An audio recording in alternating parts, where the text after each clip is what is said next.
Hello, everybody. Welcome to Bill Neiman's Bogus Hangout. I have everybody introduce themselves. Doc?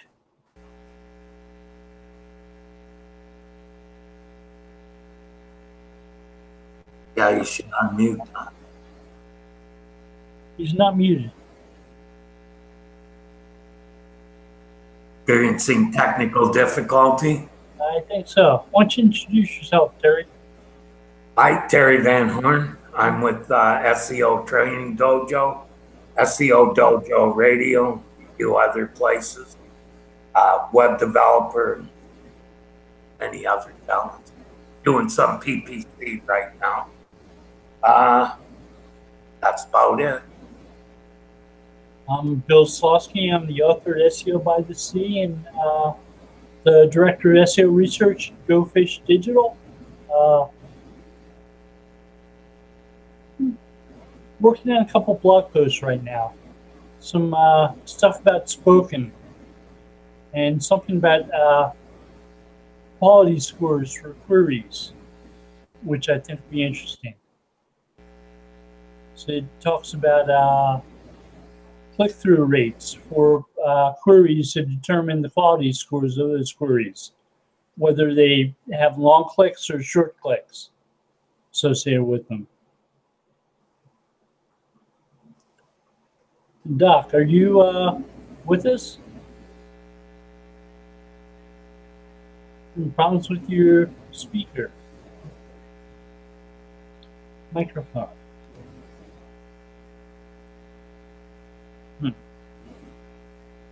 He's got, I wonder if that's a line hum that's coming through too. I would say yes, probably. He wasn't able to join us last week because he had a problem with his computer. He's got a replacement right now that he's working on, and it was working fine before the show. He was in the green room, and we were having a conversation there. It sounds reasonable. So, did you see there are new Google quality evaluators guidelines? No, not yet. Jennifer Slegg wrote up an article about them, about the changes. I've read part of it quickly, but not too much. There do seem to be some interesting things. Like they are getting the quality raters to indicate if sites are deceptive, which is a good thing to do, I think. Can you hear me now? Yes. There we go. I don't know what happened there. Maybe Microsoft has been hired to do the maintenance on Google's Hangouts. I think they have departments of dirty tricks to sabotage competitors' sites when those competitors have operating systems too. So there's the Microsoft versus Apple team, the Microsoft versus Chrome team. I don't doubt it. Wouldn't surprise me. Mm-hmm. Hey, thanks for posting that link, by the way, to Jen's article on the new guidelines, quality rater guidelines. I wasn't aware to come out, and I hadn't seen it yet. She did. She put a lot of time into that. That's a nice synopsis she did. Yeah. She's made notes of things that were in previous versions and have been removed from this version. Yep. Like that. So that's good to know. Oh, yeah. Yeah, because it's a long document to have to go through and try to sort out all the changes yourself. Yeah. I'm sure she spent several hours on that one.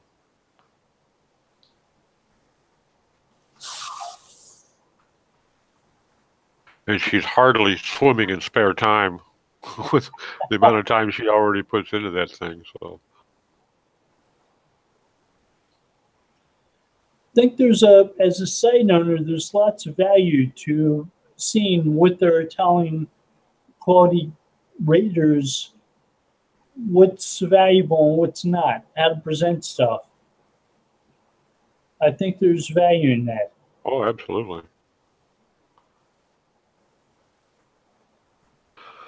And I was thinking about it. I wonder, you know, from Google's standpoint, obviously they're just looking for input from those raters. They're only judging how effective is our algo. You know, they're not looking at site rating. They're just looking at the algorithms. So trying to take that raw data from those raters in and digest it, that's a pretty good sized chore too. We don't know that for certain because there is a patent that says that they would use those for ratings. Oh, really? Yeah. So, you know, it wouldn't be the first time the spokespeople from Google maybe said one thing and the reality might be something different. True. Hello, Tim. Howdy, guys. Hey, Tim. Everybody nice and warm and toasty today? Yeah, I'm not digging out any sweaters today. I got old thin blood, but it's boiling right now.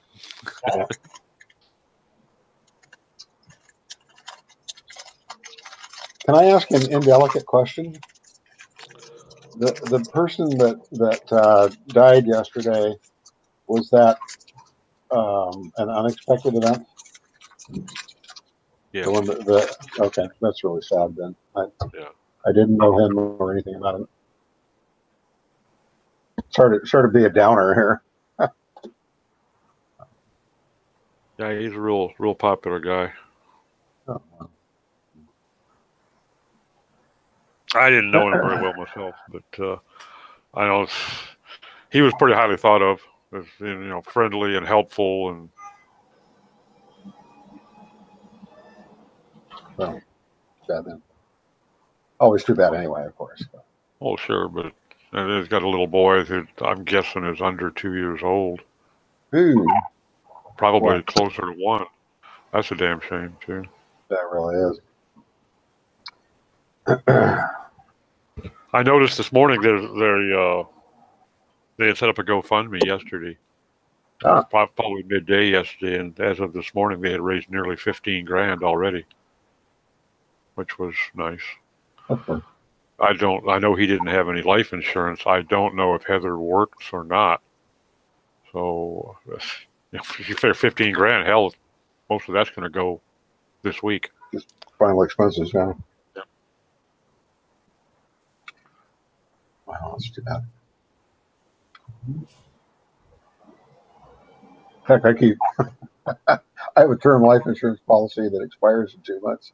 I keep telling my wife, you better act now while you have your chance. There you go.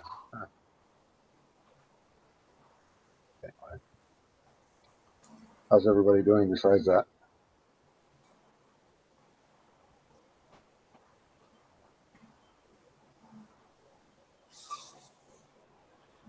What happened? That tells you a lot, Tim. Yeah, I guess so. I'm sorry, I was sidetracked here. So not too much is up. It's been quiet. Pretty quiet. It's summertime too. Yeah. I do have a non-SEO question for the crowd. Do any of you use Bluetooth headsets when you do these Hangouts or Zoom videos and things? Or okay, you don't. I had one that I picked up for a song, and supposedly a good brand. I got a nice 75% off coupon, and I bought it, and it's in my closet. I use it for one Hangout, and the microphone sound was terrible, and it was constant static through the ear set. And if I turned my head 30 degrees, I'd lose the signal, and I said, this sucks. I went back to a cable. Can you hear me okay? Yeah, I hear you fine. I had the good fortune to win a pair of AirPods at WordCamp in San Diego a few months ago, and I'm using them today to try them out. The problem I'm running into, though, is that it's just a Bluetooth probably. If I walk away from the computer, as soon as I get out of the room, it all just goes, everything stops. But that might be more a matter of the transmitter in my computer. I have a set of Bluetooth headphones here that I can use that there's no mic. It's just ear headphones. And I can take this thing downstairs, back in the back of the property, out into the street, and it works pretty well. And I like it because it also has an FM radio built in, so I can switch over and just listen to radio. But it's got a great sound quality. But so I'm suspecting there was probably some quality issues with that headset I got. Well, I have seen other people complain that the sound quality would be breaking up or getting a lot of static. You don't get too close to the toaster or the microwave while you're using it. Well, it's funny if I use these with my iPhone and leave it sitting on my desk and walk into the kitchen to make a cup of coffee, I can still hear pretty well. But if I'm trying to use them with my computer, I lose the signal as soon as I walk out. So it might be the transmitter. Yeah, probably. In the like computer. We do have an SEO question on the page. Lyndon asked about, and it's got a little bit of a lead in. It's like, okay, many years ago, several sites were benefiting from negative publicity. Their actions resulted in lots of complaints and online content linking back to their site, and they got a ranking boost from it. Since then, this sort of occurrence is rarer. Bad publicity doesn't seem to be an effective way to obtain rank benefiting link value. Despite Gary saying Google uses sentiment, other Googlers have said that Google doesn't use sentiment, etc., for ranking. So the question is, do you think that Google are pre-treating negative content links and negating their value? Basically, is G using semantics to slide around the issue? Or can you conceive an alternative reason that such bad publicity no longer seems so beneficial? I think we've got a partial answer to that in the new Quality Raters guidelines, which I haven't had too much time to spend studying, but they've got raters looking at what's on the pages, seeing if it's deceptive, seeing if it's low quality, and indicating that, seeing if it's harmful. And that seems to be a new aspect to it. They're having them judge the value of pages on the web. I think he's referring to the Borker case. Are you familiar with that? Oh, yeah. Dave and I looked at that pretty closely. I remember that one. Yeah. That guy was three kinds of a jerk, wasn't he? Yeah. Well, he also knew that the more people complained about his service, the higher his ranks got from the links from the complaint sites to his site. So he got bad reviews because he was getting more visits, more traffic. Right. So he was actually encouraging them. Oh yeah, it was very deliberate. That's the old adage. Any publicity is good publicity. He definitely believed that. Yeah, well, he ended up in jail for it. So just two, yeah. There's that too. Well, that's a minor drawback. Yeah, just a little one. Yeah. How badly do you want that traffic? So the last patent I remember seeing about sentiment talked about sentiment snippets in reviews and how Google was including snippets from reviews that expressed opinions about a site. and including those in anti-knowledge graph list. Well, that would be a real step forward for any search engine to be able to determine sentiment. I mean, that's like the holy grail of the whole thing is that. I think the machine learning may have something to be used to kind of smooth that stuff out some. There was another patent that referred to biometric signals, and they were watching people through the reverse cameras on their phones, looking at search results and what types of reactions people were having to the search results that they were seeing. If there were negative reactions, it might cause a reduction in rankings for those. If they were positive, it might boost them. I can imagine some negative reactions about the time I found out they were looking at me through my fucking camera. Exactly. That's where I went right away. I was thinking, That's wow. what I was thinking about it ready too. So supposedly Facebook is doing something with the camera like that too. Amazing. all the more reason to put tape over your, your selfie lens. Well, if sniffing IPs is not kosher, that I would say that would be way beyond non-kosher. Oh my goodness. Well, I immediately thought about that, and I'm thinking they must have had permission for to include people in a study or something to have that be okay. On the other hand, what's that? I was going to say that you even have to tell people when you're recording your telephone conversation. Well, it depends what state you're in here in the U.S. Oh, really? Okay. Yeah. Well, like in New York, one of the big, political controversies right now is this lawyer that recorded phone calls with Trump, and it turns out in New York, unlike California, both parties have to know and give consent to the recording of the conversation. In California, you don't? As long as one party is aware, yeah. In California, both parties have to give consent. That would be the normal way to do it, I think. Yeah, but apparently in New York, it's not that way. In Delaware, it's only one party needs to be aware. Same in Texas. Well, that's in California, well, in Texas, it would be legal to do it while driving with a gun in the car too, and an open beer. Absolutely, why not? You laugh. When I was living I have in been Texas, there and I've done that. Texas, it was perfectly legal. They had drive-up convenience stores where you could order a bottle of, let's say, pre-made margaritas and a plastic cup with ice, and drive down a highway and cheers to a highway patrolman, and he'd wave back as long as you didn't look like you were intoxicated. My best friend when I was a kid growing up moved back home to Texas when we were adults. I'd go down there and visit him, and he'd pick me up at the airport, pick me up in the car, and pop open a beer. And we'd be driving down the road, and he kept a .22 pistol in his door pocket, and you can't hit that rabbit over there.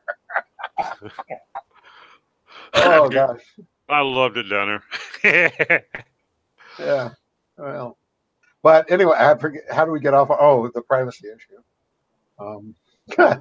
It's too bad though, in a way that doesn't work, because you could game that by just hiring a bunch of people to visit your competitor's homepage and scowl at the camera. Like, oh, they suck. But on a smaller scale, like a review or something like that, it's a little easier to determine sentiment. Yeah, probably. Like looking for the phrases like "sucks" or "this place sucks" or whatever.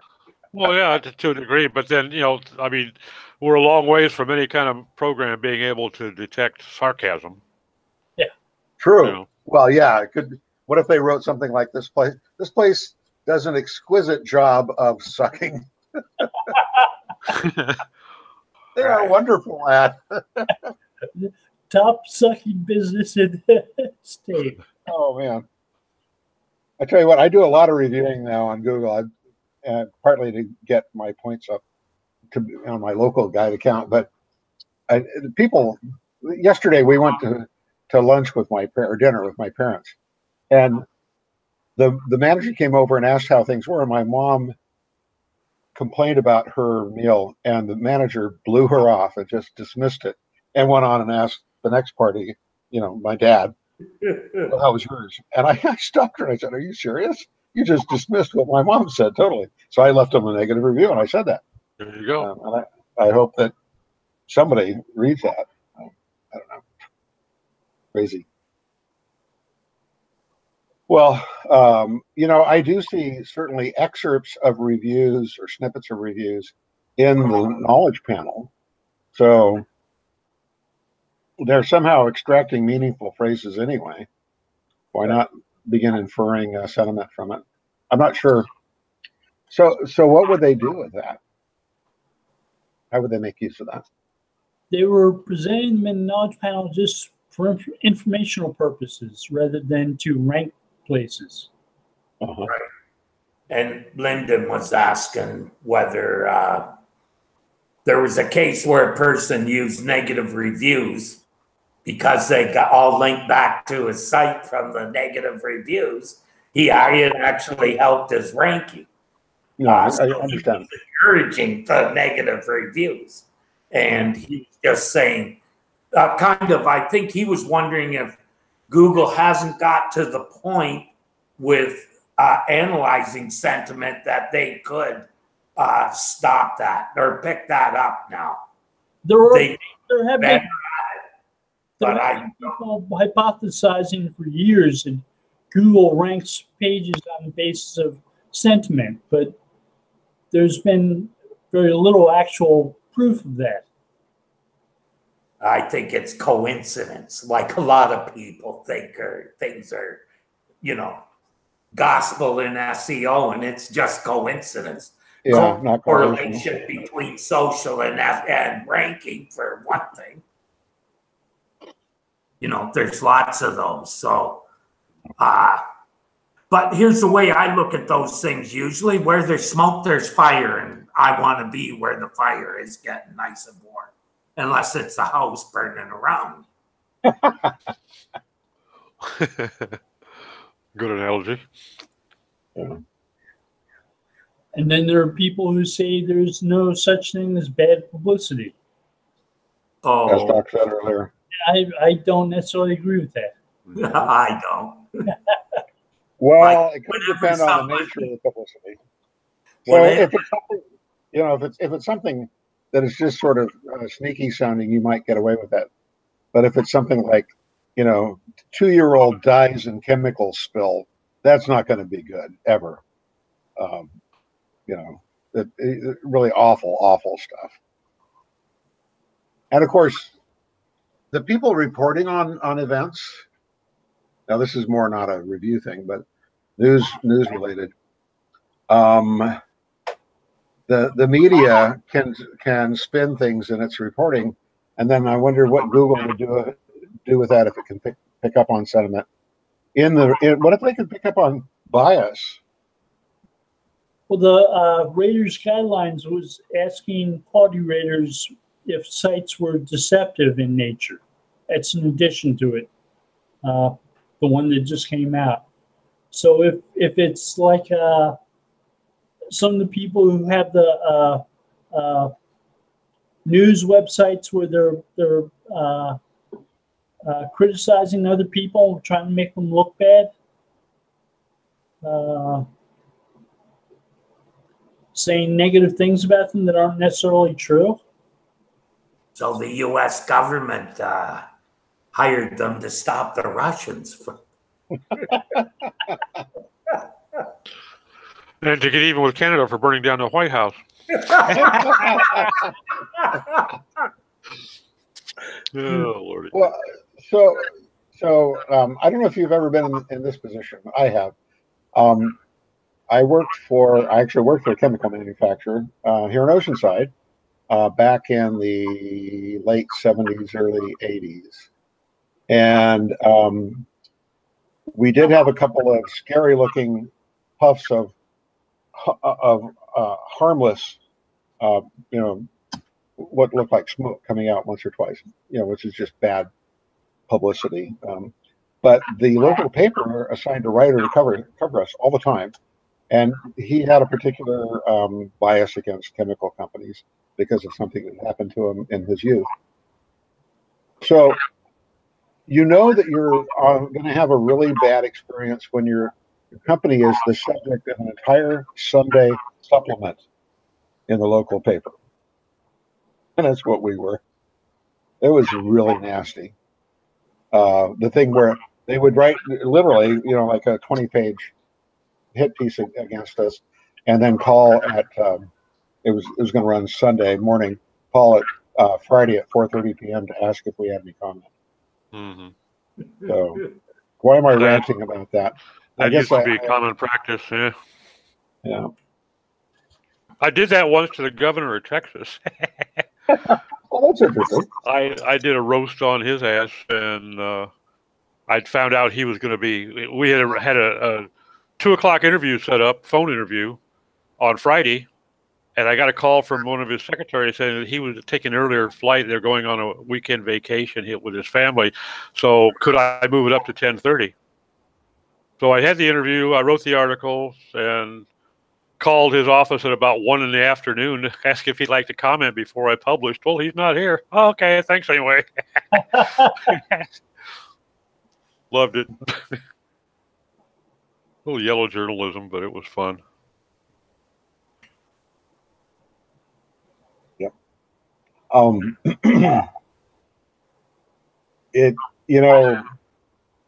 It's interesting how easily manipulated everybody is now. By the news, by fake news, by all. And you know what's interesting to me about it, Tim, is the fact that even a very short period of time ago, let's say you go back 3-4 years, people were considerably less gullible, more guarded in what they would accept online than they seem to be today. You didn't have expectations that your president would be gaslamping you. Well, that's just true, yeah. Well, people were also more cynical. More civil, I was going to say. Oh, that too. Boy, we seem to be in a time of heightened animus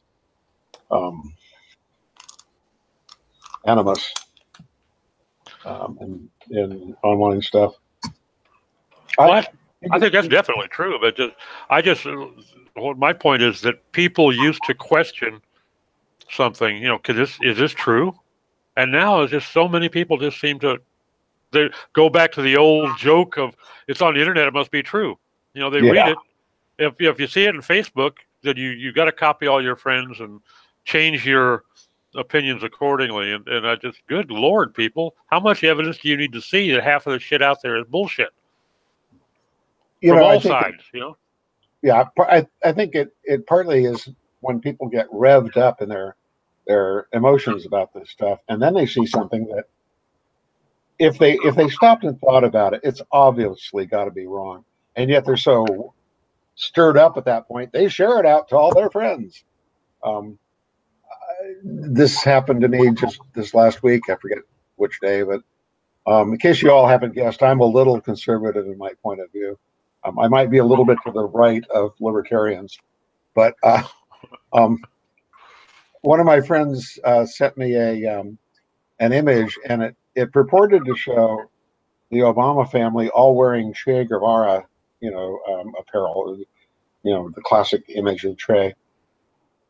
And it was obviously photoshopped if you stopped and thought about it. But here people are sending that around as if it's accurate. I'm going, come on, guys, think about this.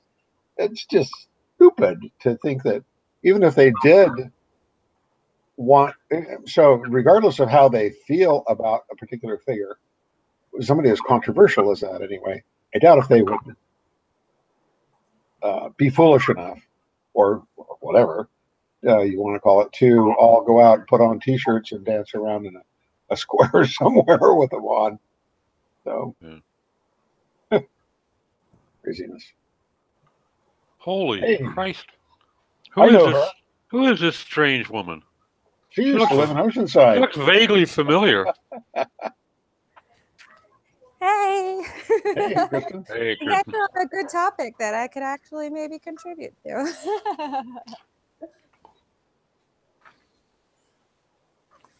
How you Can hear been? me? Can you hear me? Yeah, we hear you. Okay.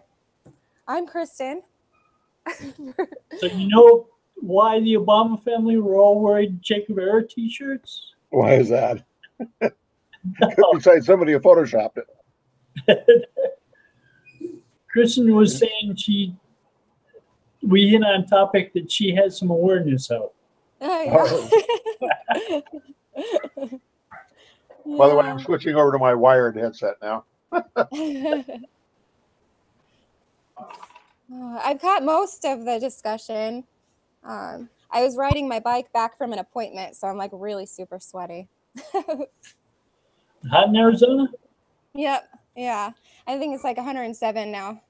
And Nice. I can't be in the house videotaping, so I've got to be outside.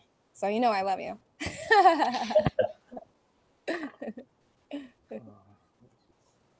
Continue on. I didn't mean to sidetrack. So yeah, the search quality guidelines have been trying to pinpoint things like deceptive web pages. And this new schema, speakable thing that came out today is for news sites. It's for them to highlight information they want Google now to be able to answer. So they're sort of vouching for that. Okay. It used to be like there used to be a Google News tag that pinpointed pages as editor's choice articles. They stopped doing that a while ago, but it used to be. So they're trying to provide content that is more reliable. So Yeah, I would assume that was just necessitated by so much gaming of it going on. I heard, so someone was talking about bias. I was thinking about that just like a few days ago, how great it would be for some app developer to create something that could help people, or an extension or something. But yeah, it's just like at least like to be able to pull out words, because that's so important today. Like what you guys were talking about how easily people just gravitate towards whatever fits in their bubble, and then that just gets perpetuated. There's sites that do fact checking. Like the Right. Washington Post used to award Pinocchios. You know, 1 to 5 Pinocchios. And if you were telling real whoppers, you'd get a 5 Pinocchio rating. There was a couple of guys that approached. What's the guy's name over at Snopes? Mickelson, I think it is.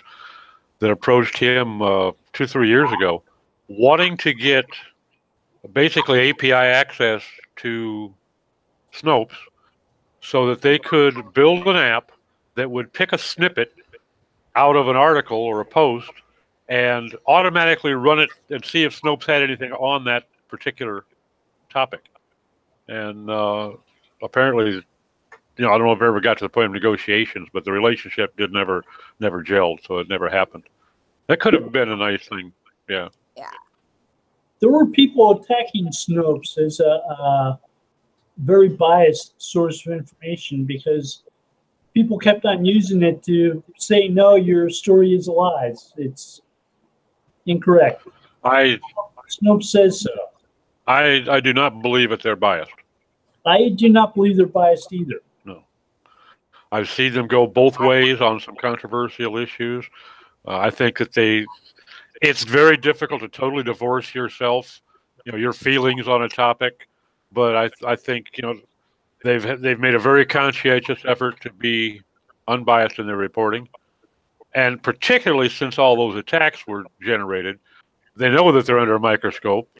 You know, if anything, they're going to be even more careful now.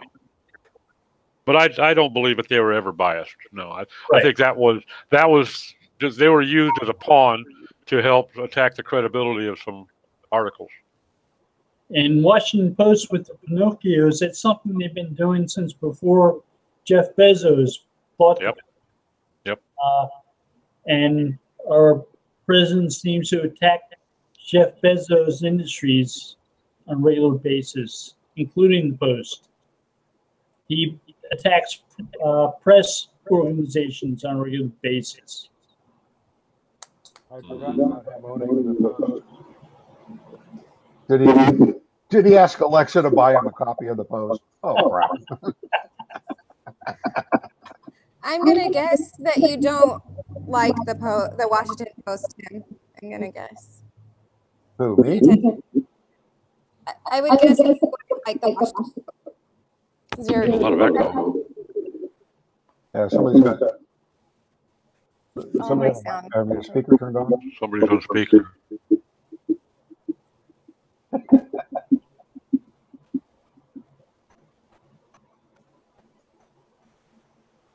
Kristen, were you speculating that I don't like the Post?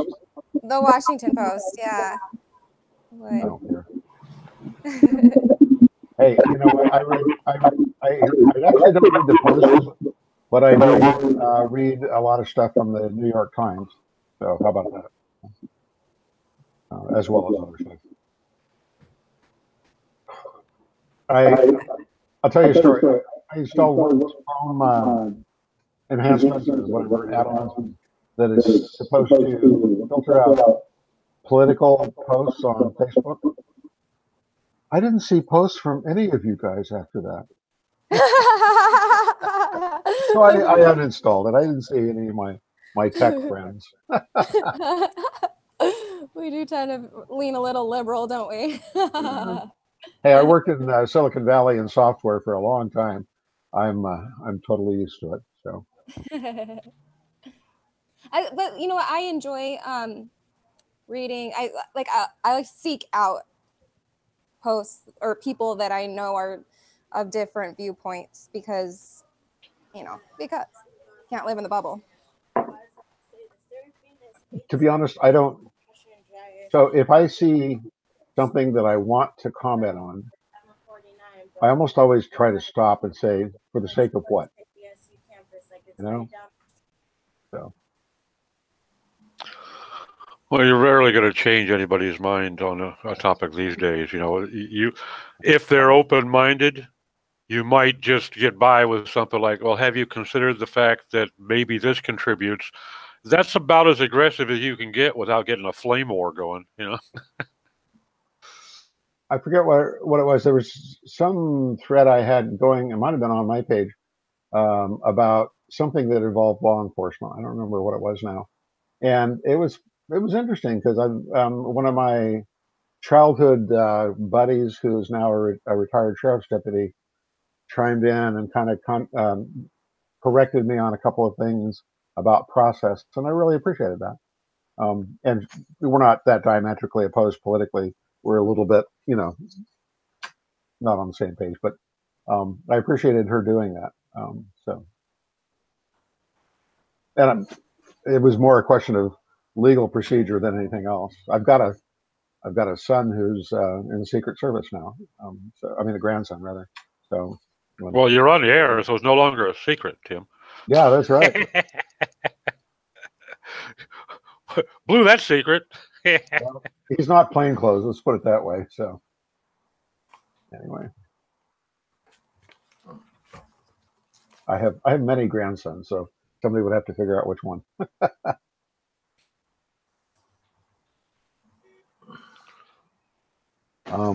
I've gotten into some of those discussions on Facebook that we're dealing with police instances of real or alleged police abuse. And, my son is a detective. My granddaughter is a dispatcher. I used to be a cop. So my point of view, it tends to be pro-police. But when I see a situation, when you see the the video and you realize that, nope, this guy was definitely out of line. This guy definitely needs to be history. He should never have been given a badge and a gun. And I so state, I get some flack, you know. Well, this had to do more with, and I don't want to get into the politics of it all, but it was about, raiding a lawyer's office and seizing material and then using it, and what safeguards there have to be and stuff like that. Yeah, he had a warrant. They didn't burglarize. They had a warrant. This is not Richard Nixon. So it was an interesting discussion. Yeah, I remember that one. Yeah.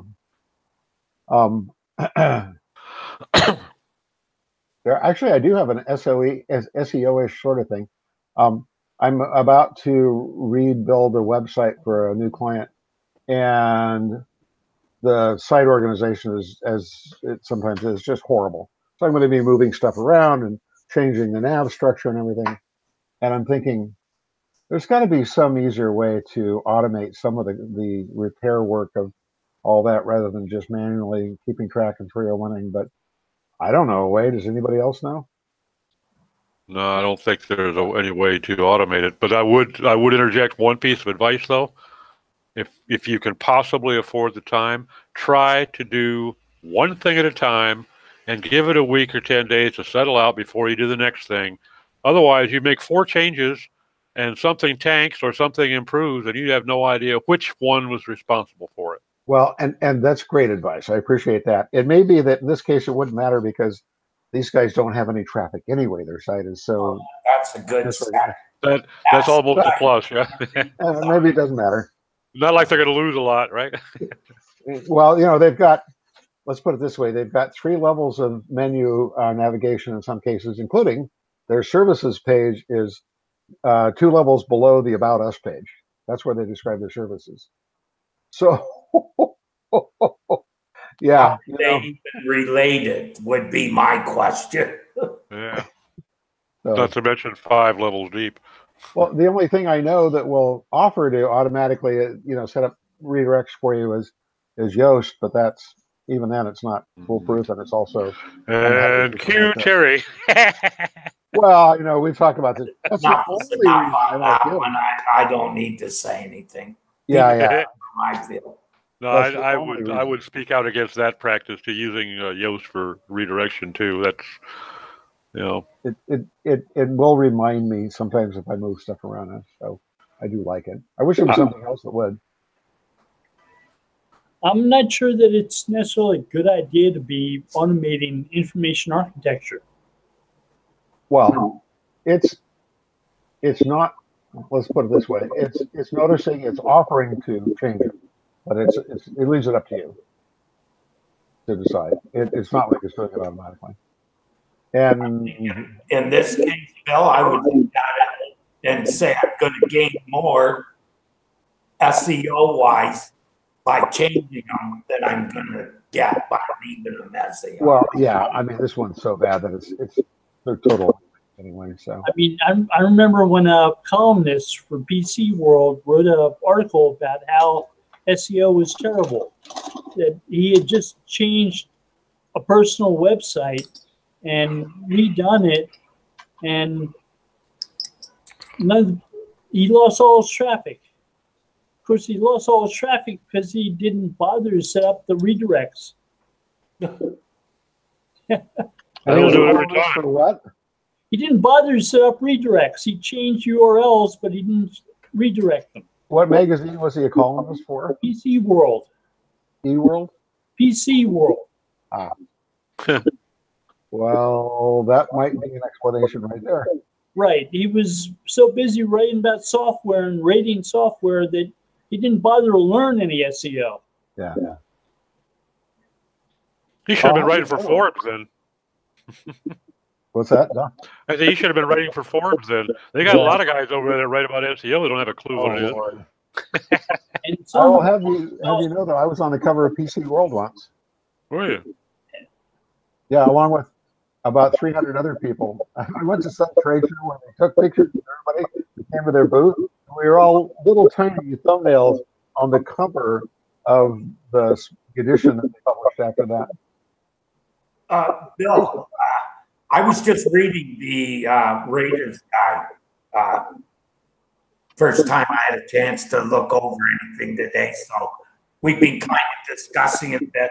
I saw something that really set an alarm off for me. Remember in the technical SEO podcast we did last week, one user asked about no indexing content. Did you see the part in there where the raters are to grade pages on how useful it is to the user when, is this have any benefit to the website? I think those questions, that kind of a question kind of says no indexing is becoming less and less of a good answer for that. I really haven't had a chance to spend any time with that Raiders guideline. You'll see it there.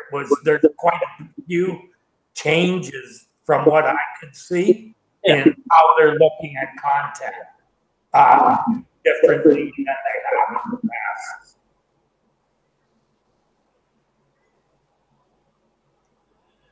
I remember 10, 15 years ago, no indexing, low content pages, like faculty directories where they just had the names of the teachers, and that was the only thing on the pages. Placeholders. There were a lot of those before sites became really dynamic because people would create pages waiting for it to happen or create categories in programs where there was nothing in the category yet.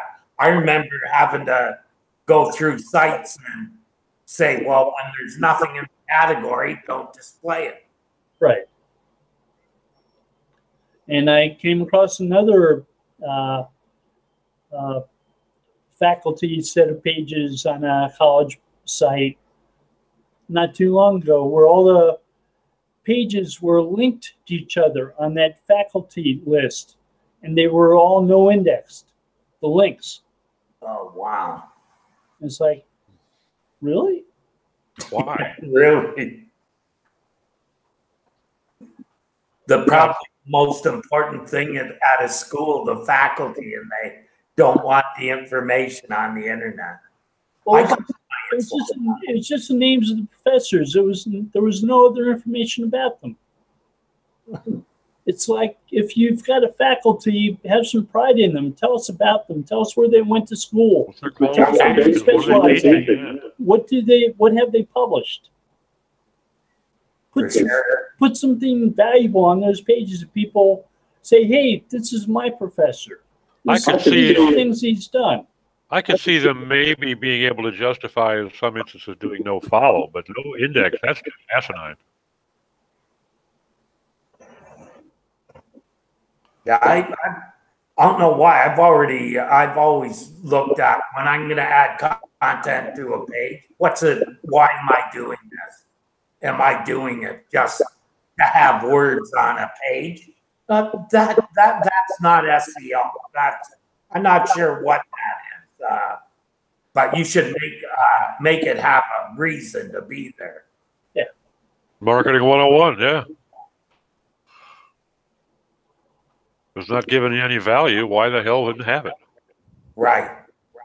And even when you're looking at a new query space, I'm always looking at the competitors to know what are they doing, because the only way you can really beat them is to add more value. You can't do it by just having the same relevance. Nope. What sets you apart? Figure out what's your edge. Instead of just copying what they're doing, do something better. Yeah, fine. What is it that they're not offering that might be valuable, and then offer that? That will give you a leg up. Do you think that tendency to just put placeholder information in, that kind of speaks to the creator, that, I don't know, we can kind of get in the mindset where we're so online, everything is online, that we're not thinking about how the offline experience is, just normal day-to-day interchange, exchange of communication, how it's supposed to be the same online. Like it shouldn't, like what I'm trying to say is like maybe we can get two in our headspace. It's people trying to be responsive to their audience without talking to their audience or asking their audience what they want to see. Now, what are your expectations? What would you like to see from our website? Oh, they probably want to see something about teachers. So let's just build a bunch of faculty pages and show all the names of the teachers. That misses the boat. That doesn't tell people what they might want to know about the professors who teach in school.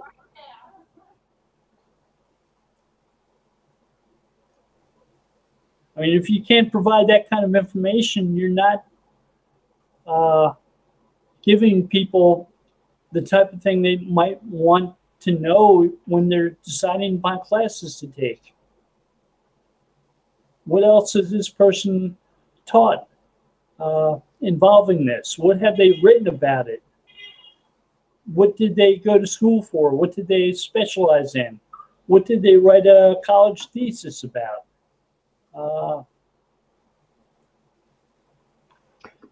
You know, give people enough information. You know, if they've written books, what books have they written? Make it useful, make it informative, but don't just guess. If you can, it's great if you can say what is going to be the outcome they're going to get from all that.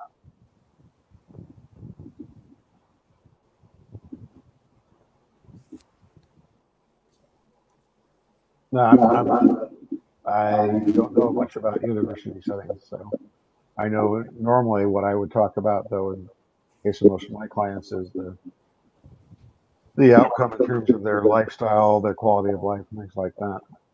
If you're an attorney and you're going to question a witness, you ask questions that deal with the foundation, that build the foundation, that show that they know what they're talking about, that they're going to testify on. As a teacher, you build the foundation. You show that they are qualified to teach about the subjects they're teaching about. You let people recognize that, realize that this person's teaching about political history. They've written 20 books about presidents of the United States. They've given lectures on PBS, they've been consultants for studies, for movies. They know a lot about history. I'm smiling because I had a lot of professors in business school that did a lot of consulting at the expense of their being effective as professors. But maybe that's because I went to public school. I don't know.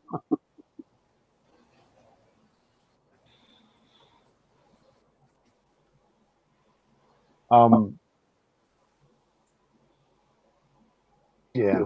So people go to school. Why do people go to university? Why do people go to university? Yeah. Is it to learn? No, just to get a degree. If they have to learn to get the degree, that's an unnecessary inconvenience for a lot of them, but they'll do it. But I mean, just be fair. That's what most of them want. They want that diploma because it'll get them a better job. It'll get them a job, and that'll last about 3 or 5 years, and then after that, it won't matter as much. Yep. And the right school on the resume, the right name. That makes sense. Between whether they get that could open doors, yeah. Yeah. And then you have others who are like myself, where we're lifelong learners and never get our degree because we're always jumping to another major. We're doing double major. I will complete something someday. Probably speaks to another thing in my character, but I'm working on it.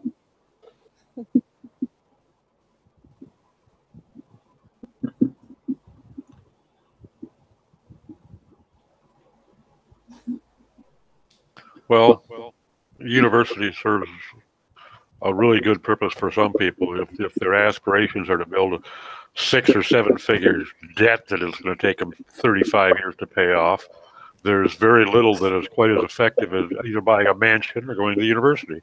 Yeah. You know, It's all about what you value. I forget who mentioned the name of the university.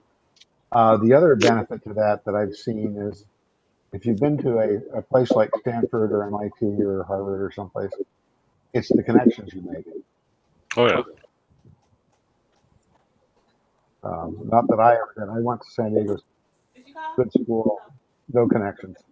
I worked with people that had gone to all those other schools that I named, and I tell you what, there's a lot of power in being able to call your classmate who was in, your material science classes at MIT and talk about some science question project. Very interesting. Yeah, there's an awful lot of the alumni associations that are very active networking opportunities. That's good for them. That's good. But not, like I say, not San Diego State. No. I did all my networking in bars, other. No, there you go. But I wasn't going to university. I think there's almost too much emphasis on going to university in our culture anyway. You can make just as much money as most people that rack up all that debt by becoming a pipe fitter. If you go to the right university, you do most of your networking at bars anyway. That's what I mean. It's not much difference for a lot of them. They're for social reasons or, beats working. For some people, it just beats working, But, I never even tried to go to secondary school. Well, I got my grade 12 diploma and said that was more than enough time at this. Thank you. I think some young people think they see college, university as an opportunity to go party for 4 years on daddy's nickel. Oh, my daughters. Oh. But also, I never bought into the education equals money, or the education means you're going to make more money. No, there's other things that are much better than education. There's so many, yeah. Yeah, education can open some doors. It can pre-qualify you for an interview, but it's not going to make you more money. You're going to have to have. You're going to have to have more than that. To do either. For me, drinking and smoking was, You're doing that anyway. So you need to go pay for it. I'm ready to go. And these days, some technical vocations, there's actually more demand for than there is absolutely some of the stuff you would go to college for anyway. Yep. Like there's a shortage of plumbers. Yep. Right. And if you don't go to college, but you have to take an apprenticeship in Canada to be a plumber. In some fields, sure. If you're an electrician, you can make a good amount of money. Oh, Jesus. My brother-in-law does industry, electrician. Yeah. He makes more than a lot of people who went to university, I'll say that much. And with the opportunity, he's only 20s, he's in his 20s. He can open his own business in 10 years and, maybe become rich. I don't need to be saying that there's not any value in the university. I'm glad I did. I got a degree in accounting. I learned a lot. I don't do accounting anymore, but I still learned a lot. And I'm glad I learned those things. But to do what I did now, didn't need that. I went to the school of hard knocks. I learned a lot. Yep. That has helped me along the way. Yep.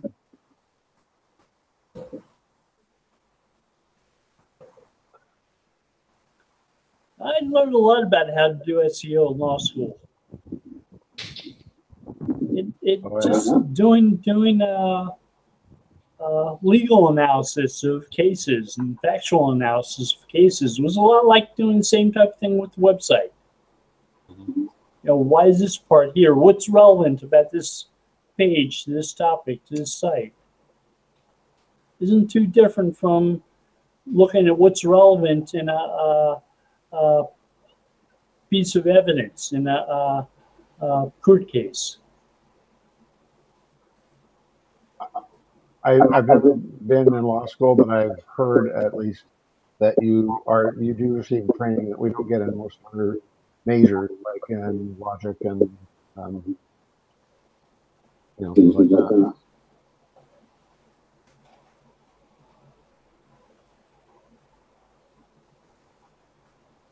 It had its moments. It was challenging.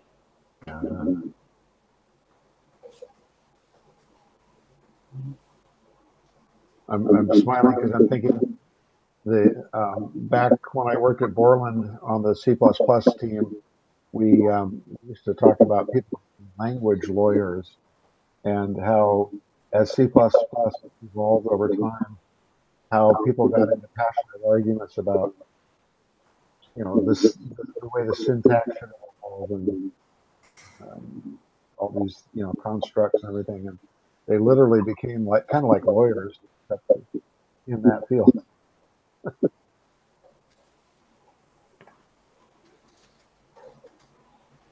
So when you talk about putting a legal case together, you talk about doing it brick by brick and building a case piece by piece. So you're looking at lots of little things that you put together to make one big case. That's similar to what you do with the website, with all the different pieces that make it maybe more relevant for a certain topic or subject. I get that. Yeah.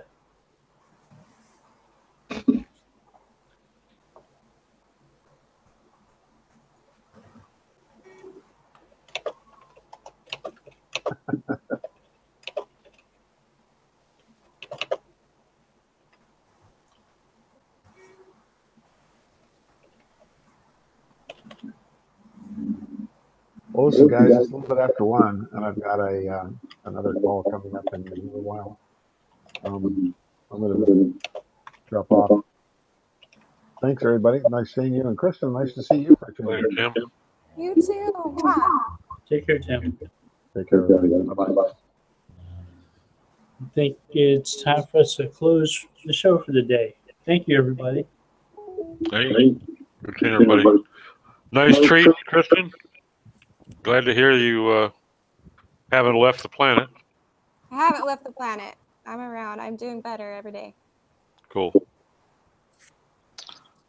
I'm going to bail, guys. Later, everybody.